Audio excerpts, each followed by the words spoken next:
में जब रघुराम राजन जी का बयान बोलते हुए बोले कि भारत देश का हालात श्रीलंका से बेटर है और बांग्लादेश से बेटर है, वो रघुराम राजन जी का बयान है। और बार बार बहुत सारे बार लोग बोलते हैं, अरे बांग्लादेश को देखो, वो इतना हमसे ज्यादा अच्छा चल रहे हैं और हम ऐसे रुक गए।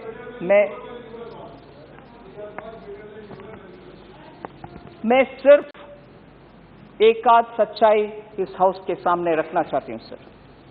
बांग्लादेश का आज आईएमएफ के सामने 4.5 बिलियन का लोन डिमांड कर रहे हैं क्योंकि उनका बैलेंस ऑफ पेमेंट प्रॉब्लम है।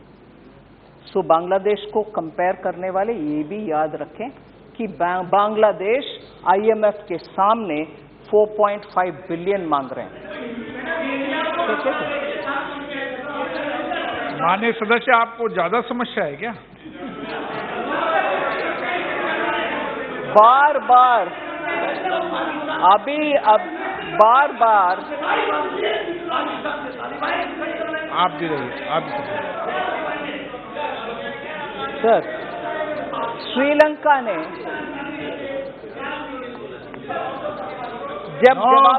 जब जवाब मिल रही है सर, और उस जवाब से ये पता चल रही है कि भारत देश का हालात बहुत बेहतर है। अरे बांग्लादेश के साथ आप क्यों कंपेयर कर रहे हो? बांग्लादेश को कंपेयर करने वाले कितने नहीं है हमारे सामने जो बोलते थे हमें कि बांग्लादेश को देखो, पीपीपी परचेसिंग पावर पैरिटी के इनकम, जीडीपी के पर कैपिटा जीडीपी कितना है देखो, बोलने वाले आज मेरे सामने दिख रहे हैं जी। उनके लिए मैं जवाब दे रही हूं। श्रीलंका 3.5 बिलियन आईएमएफ के सामने मांग रहे हैं सर। पाकिस्तान के बारे में आईएमएफ के उनके अपने ही प्रेस रिपोर्ट में से टोटली एक स्टेज पर एक अमाउंट कुल मिलाकर के 7 बिलियन मांग रही है पाकिस्तान आईएमएफ के सामने। भारत देश का हालात वो नहीं है, हमारे पास पूरे रिजर्व है, इसीलिए हमारा मैक्रो इकोनॉमिक फंडामेंटल्स परफेक्ट है। जो मैं दोबारा कोट करना चाहती हूं, रघुराम राजन जी भी आरबीआई को क्रेडिट करते हुए बोले, सर, और ये भी है, ये सिर्फ इधर नहीं है, पार्लियामेंट में भी क्वेश्चंस में भी पूछा गया है कि माननीय सीधे बैठिए। माननीय सदस्य, आपको कह रहा हूं मैं कि आप सदन में कैसे बैठते हैं उसकी गरिमा बना के रखें। पैर पे पैर ऊपर रख के नहीं बैठा जाता कभी। मैं नाम से नहीं बोल रहा ताकि अच्छा नहीं लगे लोगों को, इसलिए इशारे में समझ जाए सब। इशारे में समझ दो। सो बांग्लादेश से कंपेयर क्यों कर रही हो, श्रीलंका से कंपेयर क्यों कर रही हो? इसी विषय के ऊपर बहुत वरिष्ठ नेतागण ऑपोजिशन में, भारत भी श्रीलंका के जैसे उसी रास्ते पर चल रहे हैं, बोला नहीं है? और अब जब मैं जवाब दे रही हूं, सर अरे आप श्रीलंका से क्यों कंपेयर कर रही हो? सभी देश अच्छा रहना चाहिए सर, मैं किसी देश को बुराई नहीं मांग रही। श्रीलंका हो, बांग्लादेश हो, सभी देश अच्छा रहना चाहिए, मगर हमें टोक करके बोला गया कि हमारे देश भी श्रीलंका जैसे। शर्म है ऐसे बात करने वाले नेतागण को, शर्म याद करना आवश्यक है, क्योंकि बार बार 8 साल पहले का यूपीए का क्यों बात कर रहे हैं? हाँ, बात करने का आवश्यकता नहीं है, हम बोल सकते हैं हम क्या कर रहे हैं, कितना अच्छा कर रहे हैं, शायद और बेहतर कर भी सकते हैं, मगर हम क्यों बार बार उसको जिक्र करना चाहिए? क्योंकि उसका इंटेंसिटी क्या है?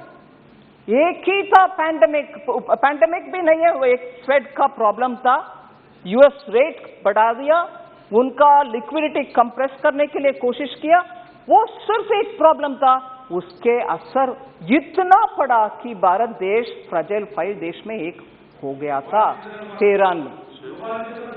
2013 में। मगर अब तो हम झेल रहे हैं pandemic, second wave, Omicron, China में जगह जगह पर लॉकडाउन, और आज भी ग्लोबल ट्रेड नॉर्मलसी तक नहीं पहुंचा, फिर भी हम मैनेज कर रहे हैं हमारी इन्फ्लेशन को 7 और 7 के नीचे रखने के लिए। इसीलिए मैं उदाहरण कोट करना चाह रही हूं sir, retail inflation was more than 9%, अभी 7% है, 7 से कम होने के ही प्रयत्न हर बार हुआ है, 2 बार उसका अच्छा नतीजा भी पहुंच गए, मगर 9% से ज्यादा 28 मंथ्स को आप एक इकट्ठा करके देखेंगे, उसमें 22 मंथ्स में 9% से ज्यादा था यूपीए के कार्यकाल में, 9% से ज्यादा। अभी जब हम 7 में हैं और 7 से नीचे कम करने के लिए कोशिश कर रहे हैं, फिर भी हमें बोला गया इन्फ्लेशन, आप क्या कर रहे हो इन्फ्लेशन। 22 मंथ्स को आपने 9% से ज्यादा रखा इन्फ्लेशन, वो याद करिए ना प्लीज एक बार। फिर इन्फ्लेशन उसी समय में डबल डिजिट्स में गया, 10% से ज्यादा में गया, 9 बार यूपीए सरकार के समय 9 बार डबल डिजिट में था इन्फ्लेशन। वो भी याद करना चाहिए जब हमें मांग रहे हैं कि 7% से कम होने क्यों नहीं हो रहे। करो, करेंगे, बिल्कुल करेंगे, मोदी जी ध्यान रख रहे हैं उन सब के ऊपर, जरूर करेंगे, मगर आप 22 मंथ्स में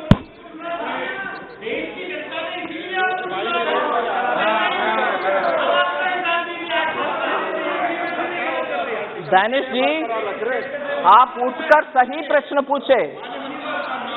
ओ ठीक है सर, उनका नाम अगर दोबारा उठेंगे तो नाम ठीक है सर।